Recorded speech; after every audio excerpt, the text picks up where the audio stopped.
साथियों नमस्कार। मैं हूं राकेश और आप देख रहे हैं मीडिया यूपी 61।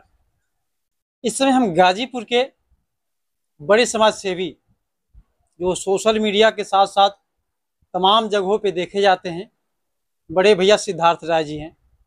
आज उन हमारे बीच में हैं। जानने का प्रयास करते हैं। सर, चैनल में स्वागत बहुत बहुत धन्यवाद आपको। है। भैया जी, जैसा कि देखा जा रहा है तो आपको बहुत लोग मसीहा कह रहे हैं हम्म। और आज आपके इस पार्क में एक हॉस्पिटल का उद्घाटन उन गरीब परिवार के लोगों द्वारा किया गया। क्या कहना चाहेंगे? अस्पताल ना कहकर अगर उसको कोई ऐसा जगह कहा जाए जहां पर स्वास्थ्य शिविर लगा करेगा, और एक स्थान ऐसा बना दिया गया है कि गाजीपुर जिले के या फिर अगल बगल के जिले के जो अच्छे डॉक्टर हैं वो लोग यहाँ पर सेवा भाव से आएं, अपना कैंप लगाएं और लोगों का इलाज करें। तो अभी शुरुआत में हफ्ते में 3 दिन यहाँ पर कैंप लगेगा, और ऐसे लोग जिनको छोटी छोटी बीमारी है, खांसी जुकाम बुखार तमाम तरह की, हड्डी पैर दर्द, उनको दवाई यहाँ निःशुल्क मिलेगी। उसके अलावा कोई ऐसे लोग हैं जो गंभीर रूप से बीमार हैं पर उनको समझ में नहीं आता है कि हम कहाँ जाएं अपना इलाज कराने, हमको हुआ क्या है। ऐसे लोग झोला छाप डॉक्टर के चक्कर में पड़ जाते हैं और पूरा नष्ट हो जाता है फिर उनका शरीर। तो ऐसे लोगों को सुझाव दिया जाएगा, उनको जागरूक किया जाएगा कि आप जिला अस्पताल में जाकर इलाज कराएं, या जिस भी तरह की ज़रूरत है हम उनकी मदद करेंगे। तो ये अस्पताल यहाँ पर बनाया गया है। ये इस साल का लक्ष्य था। अगले साल से हम लोग 1 से 5 तक का एक प्राइवेट स्कूल भी यहाँ खोलेंगे, जिसमें किसी भी बच्चे का पैसा नहीं लगेगा, सबका फ्री रहेगा। जैसे आजकल प्राइवेट स्कूल में एडमिशन फीस के नाम पर लिया जाता है, कॉपी किताब पर कमीशन, ड्रेस पे कमीशन, हफ्ते में 3 तरह की ड्रेस, उसके बाद स्कूल का फीस अलग। तो यहाँ पूरी तरह से निःशुल्क होगा और सारे बच्चे फ्री में यहाँ पे पढ़ाई करेंगे। तो ये अगले साल का लक्ष्य भी मैंने अभी आपको बता दिया। भैया जी, देखा जाता है सोशल मीडिया पर या फिर यहाँ के लोगों द्वारा बताया गया कि आप उन गरीब परिवारों का सहयोग करते हैं जो गंभीर बीमारी से ग्रसित है, जैसे कि किडनी किसी का फेल हुआ, किसी का लीवर फेल हुआ, कैंसर हुआ। तो ऐसे ऐसे लोगों का आप सहयोग करते हैं। तमाम मार्केट में या तमाम ऐसे समाज सेवी हैं जो कहने को है समाज सेवी, नेम प्लेट लगा के चलते कि हम समाज सेवी है, लेकिन इन लोगों से दूरी बनाए रहते हैं। तो आप कैसे उन लोगों को सपोर्ट करते हैं, कैसे सहयोग करते हैं? ये सेवा भाव आपके मन में कहाँ से आता है? से कभी भी कभी कहीं कोई मेरा पोस्टर नहीं देखा होगा जिसमें हम लिखे हों कि हम युवा समाज सेवी हैं, वरिष्ठ समाज सेवी हैं, तो जैसा लोग लिखते हैं। या ऐसे बहुत सारे लोग हैं जिनको चुनाव लड़ना होता है, टिकट लेना होता है, तो सबसे पहले वो अपने आप को युवा समाज सेवी या वरिष्ठ समाज सेवी लिखकर ही पोस्टर पर चमकाने का काम करते हैं, और उसके बाद टिकट पाते हैं। तो ये उनका अलग चीज़ है, वो एक अलग चीज़ मन में लेकर के चल रहे हैं, उनका एक अलग लक्ष्य है कि उनको चुनाव लड़ना है या जो भी। लेकिन मेरा ऐसा कोई लक्ष्य नहीं है कि हमको चुनाव लड़ना है या हमको टिकट चाहिए किसी का। तो जब लड़ना नहीं है, कोई अपना कोई ऐसा चीज नहीं है, तो फिर अपने नाम के आगे समाज सेवी लिखने की क्या जरूरत है। वो तो धरती पर जो भी जन्म लिया उसके अंदर ये मानवता है ही कि हमें दूसरों की मदद करनी चाहिए। वैसे ही हम भी मदद कर रहे हैं, एक की नहीं, हो सकता है 100 की 1000 की कर रहे हैं, लेकिन वही कर रहे हैं जो बाकी लोग करते हैं। और सिर्फ ऐसे लोग नहीं है जो कि बीमार हैं जो यहाँ दिखाने के लिए आए हैं। बहुत सैकड़ों लोगों की शादी हम लोगों ने करी है।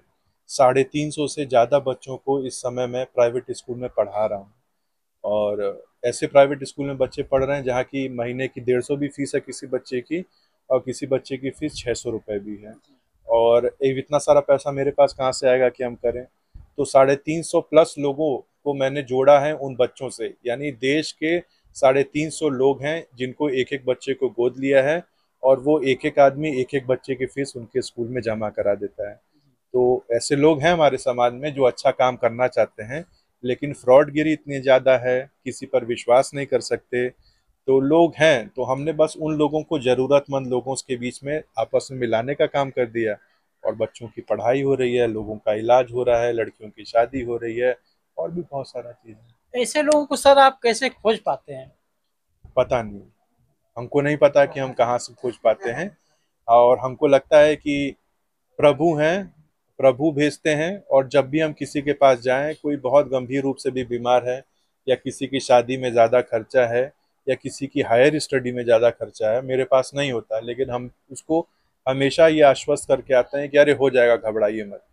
और उसके बाद सोशल मीडिया के माध्यम से हम एक कहानी उनकी डालते हैं, और जिसकी जो ज़रूरत है वो पूरी हो जाती है, क्योंकि ये मन में मेरे विश्वास रहता है कि भेजने वाला भगवान है, तो भगवान ही कहीं ना कहीं उनकी मदद कराएगा। इसके अलावा हम लोगों ने तमाम गांव के बीच में चट्टी चौराहे पर एक एक बॉक्स लगाया है।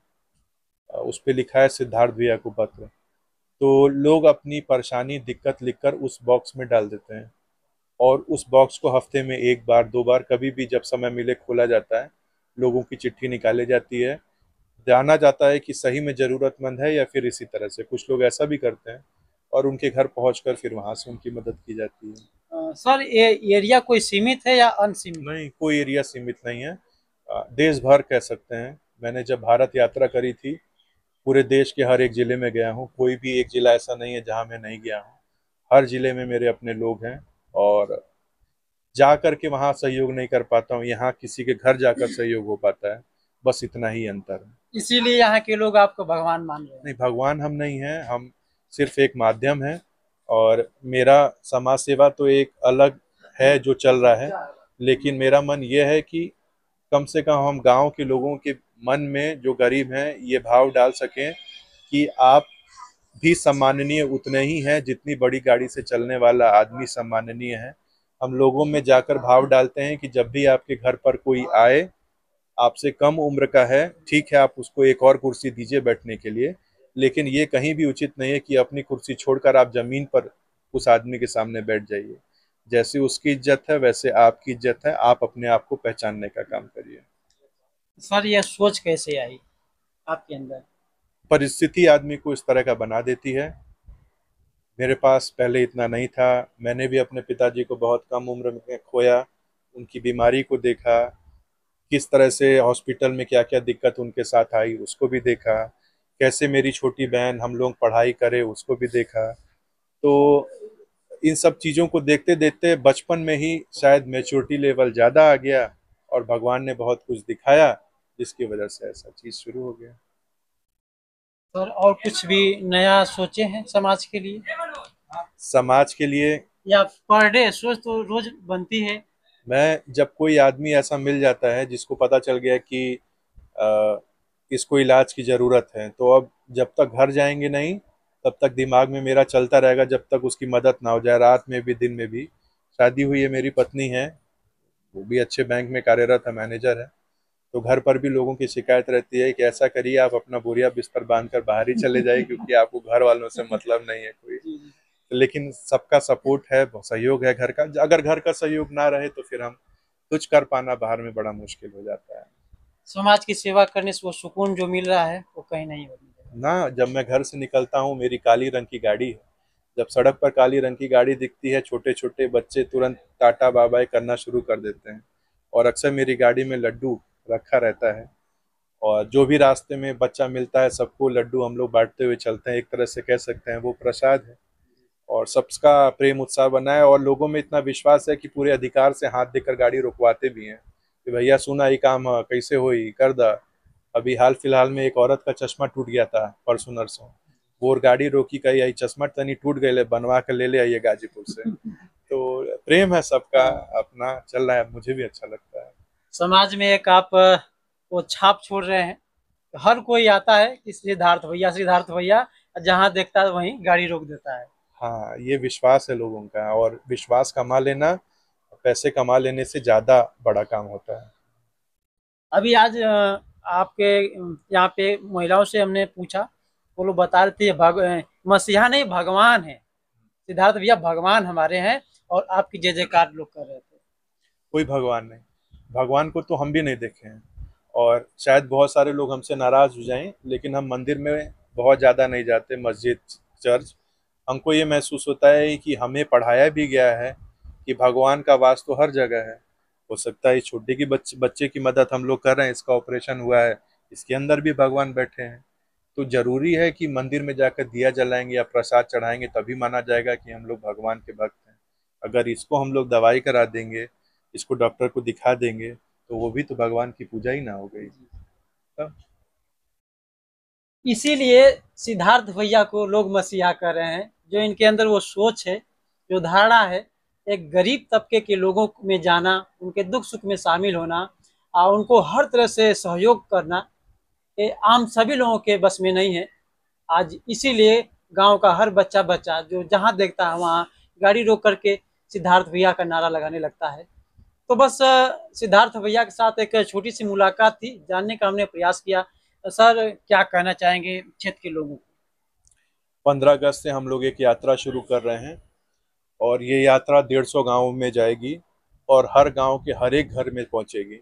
इसमें नेताओं की तरह तामझाम नहीं होगा, बहुत भीड़ भाड़ नहीं रहेगी। मैं अकेले होऊंगा, मेरे साथ एक मेरा गमछा होगा और आप जैसे एक दो लोगों को साथ में लेकर के चलेंगे और सबसे एक मुट्ठी अनाज इकट्ठा करा जाएगा। वो एक मुट्ठी अनाज इसलिए क्योंकि लोगों के मन में से जो ये भेदभाव की विचारधारा है, भावना है, उसको खत्म करा जाए। उस एक मुट्ठी अनाज को यहाँ पे लाकर सभी लोग, हर जाति धर्म के लोगों से मिलाकर यहाँ रखा जाएगा और जितने लोग भी यहाँ इलाज कराने आएंगे उन सभी लोगों का यहाँ प्रतिदिन खिचड़ी सब्जी चावल जो है बनाने का काम चलेगा। और सबसे बड़ी बात कि एक आदमी को दूसरे आदमी से जोड़ने का काम इस यात्रा के द्वारा करना है। एक अखबार भी ला रहे हैं हम लोग और उस अखबार का नाम है शीशे का गिलास। शीशे का गिलास इसलिए क्योंकि पुराने जमाने में जब किसी, जिनको छोटी जाति हम लोग कह देते हैं, उस जाति के लोग किसी बड़े घर में जाते थे तो उनको स्टील के गिलास में पानी नहीं, शीशे के गिलास में पानी दिया जाता था, उनके साथ भेदभाव होता था। इसलिए उस अखबार का नाम शीशे का गिलास है और उस पूरे अखबार में ऐसे ही लोगों की कहानी है जिनको अखबार में शायद नहीं छापा गया, कभी टीवी में नहीं दिखाया गया। तो वो एक एक अखबार निःशुल्क हम लोग पूरे 150 गांव के हर एक घर में बांटने का काम करेंगे और इसलिए करेंगे ताकि उस अखबार को देकर हम लोग लोगों को जागरूक कर सकें, मोटिवेट कर सकें और एक दूसरे से जोड़ें ताकि गरीब आदमी ही एक दूसरे के सुख दुख में एक साथ खड़ा रहे। बहुत बहुत धन्यवाद भैया। जैसा कि दोस्तों आज लोग कहते हैं मसीहा, और मसीहा के साथ मेरा भी एक छोटा सा मुलाकात हुआ और इंटरव्यू लेने का हमने प्रयास किया। तो बस वीडियो में बस इतना ही।